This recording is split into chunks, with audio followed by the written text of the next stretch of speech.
Hi hello ಎಲ್ರಿಗೂ ನಮಸ್ಕಾರ. ಶಿವಾಲಯ ದೇವಸ್ಥಾನ ಅಂದರೆ ಚಂದ್ರಮೌಳೇಶ್ವರ ದೇವಸ್ಥಾನ ಇದಿರೋದು ಅರಸೀಕೆರೆಯಲ್ಲಿ. ನಾವು ಇಲ್ಲಿಗೆ ವಿಸಿಟ್ ಮಾಡಿದ್ವಿ. ಹಾಗೆ ಇಲ್ಲಿ ಈ ದೇವಸ್ಥಾನದ ಕುರಿತು ಒಂದಷ್ಟು ಮಾಹಿತಿ ನಿಮಗಾಗಿ. ಸೊ ನಮ್ಮ ಈ ಒಂದು ಈವ್ನಿಂಗ್ ಹೇಗಿರುತ್ತೆ ಅಂತ ಹೇಳಿ ತಿಳಿಸ್ಕೊಡ್ತೀನಿ ಬನ್ನಿ. ಹಾಸನದಿಂದ ಈ ದೇವಸ್ಥಾನಕ್ಕೆ 41 ಕಿಲೋಮೀಟರ್, ಹಾಗೆ ಬೆಂಗಳೂರಿಂದ 208 ಕಿಲೋಮೀಟರ್ದಲ್ಲಿ ಈ ಒಂದು ದೇವಸ್ಥಾನ ಇದೆ. ಚಿಕ್ಕದಾಗಿ ಸುಂದರವಾಗಿ ಇರುವಂತಹ ಈ ಒಂದು ದೇವಾಲಯ. ನಾನು ನನ್ನ ಮಗ ದೊಡ್ಡೋದು. ಸೊ ಶಿವಾಲಯಕ್ಕೆ ಬಂದಿದ್ದೀವಿ, ಬನ್ನಿ ಒಳಗಡೆ ಹೋಗೋಣ. ಈ ಒಂದು ದೇವಸ್ಥಾನದಲ್ಲಿ ಶಿಲ್ಪಿಗಳ ನಿಖರವಾಗಿರುವಂತಹ ಕರಕುಶಲತೆ, ಹಾಗೆ ಕಲ್ಲಿನಲ್ಲಿ ಕೆತ್ತಿರುವಂತಹ ಜಾಮೆಟ್ರಿ ಮಾದರಿಯಲ್ಲಿರುವಂತಹ ಪದಗಳನ್ನ ನೋಡಬಹುದು. ಹಾಗೆ ಅತ್ಯಂತ ಆಕರ್ಷಣೆಯಾಗಿರುವಂತಹ ಅತ್ಯದ್ಭುತವಾದ ಶಿಲ್ಪಗಳು, ಬೇರೆಲ್ಲೂ ನೋಡೋಕ್ಕೆ ಸಾಧ್ಯವಾಗದಲೇ ಇರುವಂತಹ ಒಂದು ಕರಕುಶಲತೆ ಈ ಒಂದು ದೇವಸ್ಥಾನದಲ್ಲಿ ನೀವು ವೀಕ್ಷಿಸಬಹುದು. ಸೊ ಮಕ್ಕಳಿಗೂ ಆಟಾಡೋಕ್ಕೂ ಆಗುತ್ತೆ, ಒಂದು ದೇವಸ್ಥಾನ ವಿಸಿಟ್ ಮಾಡ್ದಂಗೂ ಆಗುತ್ತೆ ಅನ್ನೋದಕ್ಕೋಸ್ಕರ ಹೋಗಿದ್ವಿ. ಹೋಗುವಾಗ ನಮ್ಮನ್ನು ವೆಲ್ಕಮ್ ಮಾಡೋಕ್ಕೆ ಗಾರ್ಡನ್ ಲಿಸರ್ಡು ಇದ್ರ ಮೇಲೆ ಕುತ್ಕೊಂಡಿತ್ತು. ಸೊ ಒಂದಲ್ಲ ತುಂಬಾ ಇದ್ವು. ಹಾಗೆ ನಾವು ಇದರೊಳಗಡೆ ಎಂಟ್ರಿ ಆದ್ವಿ. ಚಂದ್ರಮೌಳೇಶ್ವರ ದೇವಸ್ಥಾನ ಹಾಸನ ಜಿಲ್ಲೆಯ ಅರಸೀಕೆರೆಯಲ್ಲಿದೆ. ಇದನ್ನ ಈಶ್ವರ ದೇವಸ್ಥಾನ ಅಂತ ಹೇಳಿ ಕೂಡ ಕರೀತಾರೆ. ಹಾಗೆ ಅರಸೀಕೆರೆ ಅಂದರೆ ರಾಣಿಯ ಟ್ಯಾಂಕ್ ಅಂತ ಹೇಳಿ ಕೂಡ ಹೆಸರಿರುವಂಥದ್ದು. ಅರಸೀಕೆರೆಯಿಂದ ಹುಳಿಯಾರ್ ರಸ್ತೆಯಲ್ಲಿರುವಂತಹ ಈ ಒಂದು ಶಿವಾಲಯ ಹೊಯ್ಸಳ ಕಾಲದ್ದು.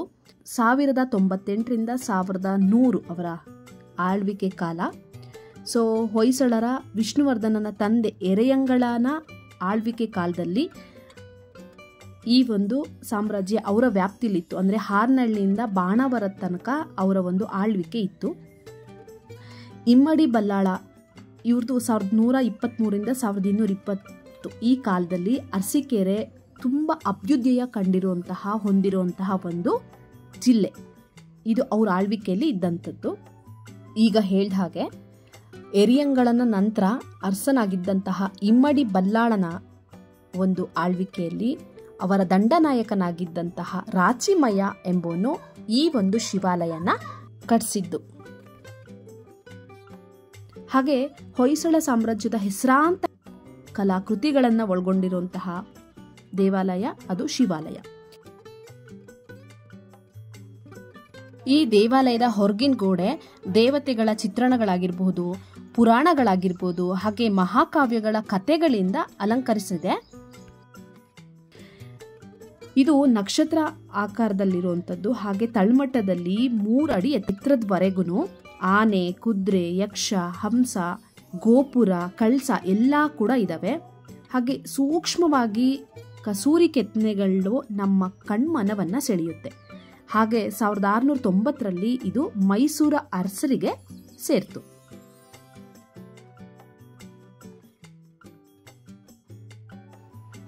ಈ ದೇವಸ್ಥಾನ ಅಂದರೆ ಶಿವಾಲಯದ ಸುತ್ತಮುತ್ತ ಹೆಚ್ಚಿನ ಕಲಾಕೃತಿಗಳನ್ನ 14ನೇ ಶತಮಾನದಲ್ಲೇ ಹಾಳು ಮಾಡಿದ್ದಾರೆ.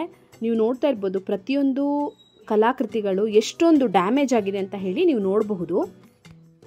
ಒಮ್ಮೆ ದೇವಸ್ಥಾನದ ಸುತ್ತ ನೋಡ್ಕೊಂಡು ಬನ್ನಿ.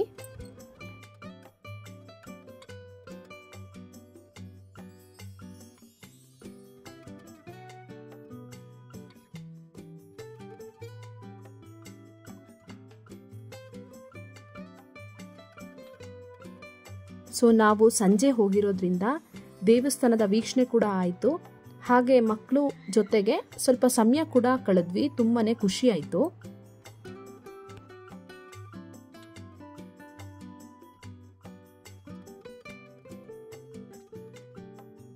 ಹಾಗೆ ದೇವಸ್ಥಾನದ ಬಲ್ಭಾಗದಲ್ಲಿ 24 ಲೇತೆಡ್ ಕಂಬದ ಜೊತೆಗೆ ದ್ವಿತೀಯ ಹಂತವನ್ನು ನೋಡಬಹುದು. ಹಾಗೆ ಈ ಸಭಾಂಗಣ ಅಂದರೆ ಈ ಒಂದು ಜಾಗದಲ್ಲಿ ವೀರೇಶ್ವರ, ಬಕ್ಕೇಶ್ವರ ಹಾಗೆ ಚಾಮುಂಡೇಶ್ವರಿಯವ್ರನ್ನ ಕೂಡ ನೀವು ವೀಕ್ಷಣೆ ಮಾಡಬಹುದು.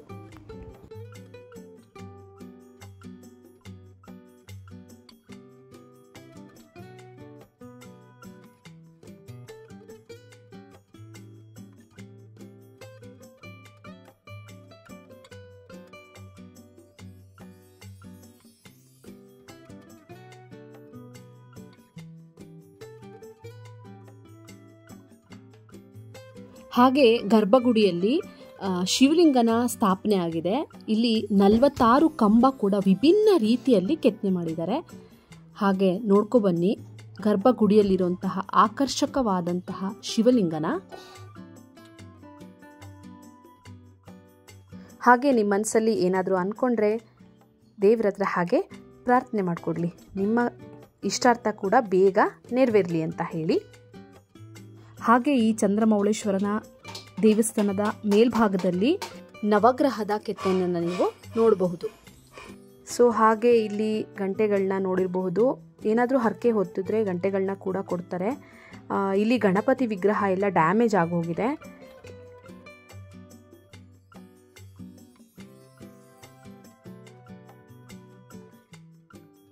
ಹಾಗೆ ವೀರಭದ್ರ, ಗಣಪತಿ, ಬ್ರಹ್ಮ, ವಿಷ್ಣು, ಅಷ್ಟದಿಕ್ಪಾಲಕರಿಗೆ ಸಮರ್ಪಿತವಾಗಿರುವಂತಹ ಒಂದು ಸಣ್ಣ ದೇವಾಲಯ. ಅದೇ ರೀತಿಯಾಗಿ ಈ ದೇವಸ್ಥಾನದ ಒಳಗಡೆ ಯಾವುದೇ ರೀತಿಯಾದಂತಹ ಕಿಟಕಿಗಳಿಲ್ಲ. ಸೊ ಒಂದು ಚೌಕಾಕಾರವಾಗಿರುವಂತಹ ದೇವಸ್ಥಾನ ಅಂತಾನೆ ಹೇಳಬಹುದು.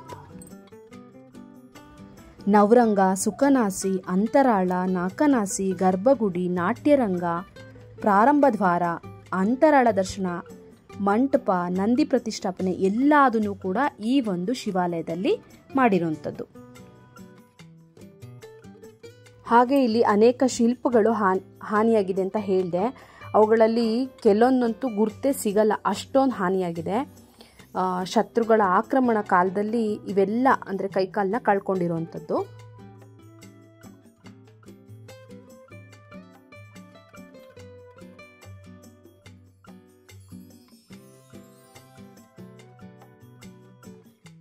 ಚಾಲುಕ್ಯರ ವಂಶದ ಅರಸಿಯೊಬ್ಬಳು ಕಟ್ಟಿಸಿರುವಂತಹ ಕೆರೆಯಿಂದ ಈ ಊರಿಗೆ ಅರಸೀಕೆರೆ ಅಂತ ಹೇಳಿ ಹೆಸರು ಬಂದಿರುವಂಥದ್ದು. ಸೊ ನೋಡಿದ್ರಲ್ವಾ ಹೇಗಿತ್ತು ಅಂತ ಹೇಳಿ ಶಿವಾಲಯ. ಒಮ್ಮೆ ಆದರೂ ಒಂದ್ಸಲ ನಮ್ಮ ಕರ್ನಾಟಕದಲ್ಲಿರುವಂತಹ ಈ ರೀತಿಯಾದಂತಹ ಪವಿತ್ರವಾದ ಸ್ಥಳಕ್ಕೆ ಭೇಟಿ ನೀಡಿ ಹಳೆಯ ಇತಿಹಾಸವನ್ನು ಒಂದ್ಸರಿ ಮೆಲ್ಕು ಹಾಕುವಂಥ ದಿನಗಳು ನಿಮ್ದಾಗಲಿ ಅಂತ ಹೇಳ್ತೀನಿ. ಹಾಗೆ ನಿಮಗೆ ನಾನು ಕೊಟ್ಟಿರುವಂತಹ ಮಾಹಿತಿ ಹಾಗೆ ಈ ಒಂದು ವಿಡಿಯೋ ಇಷ್ಟ ಆದರೆ ದಯವಿಟ್ಟು ಇನ್ನೊಬ್ಬರಿಗೂ ಶೇರ್ ಮಾಡಿ. ಈ ಶಿವಾಲಯದ ಕುರಿತು ಇನ್ನಷ್ಟು ಮಾಹಿತಿಗಳು ನಿಮಗೆ ತಿಳಿದಿದ್ರೆ ನನಗೂ ತಿಳಿಸ್ಕೊಡಿ. ಚಾನಲ್ಗೆ ಇನ್ನೂ ಸಬ್ಸ್ಕ್ರೈಬ್ ಆಗಿಲ್ಲ ಅಂದರೆ ಸಬ್ಸ್ಕ್ರೈಬ್ ಆಗಿ, ಲೈಕ್ ಕೊಟ್ಟಿಲ್ಲ ಅಂದರೆ ಲೈಕ್ ಕೊಡಿ. ವಿಡಿಯೋನ ಸ್ಕಿಪ್ ಮಾಡದೆ ಕೊನೆ ತನಕ ನೋಡಿದ್ದಕ್ಕಾಗಿ ಥ್ಯಾಂಕ್ ಯು, ಧನ್ಯವಾದಗಳು.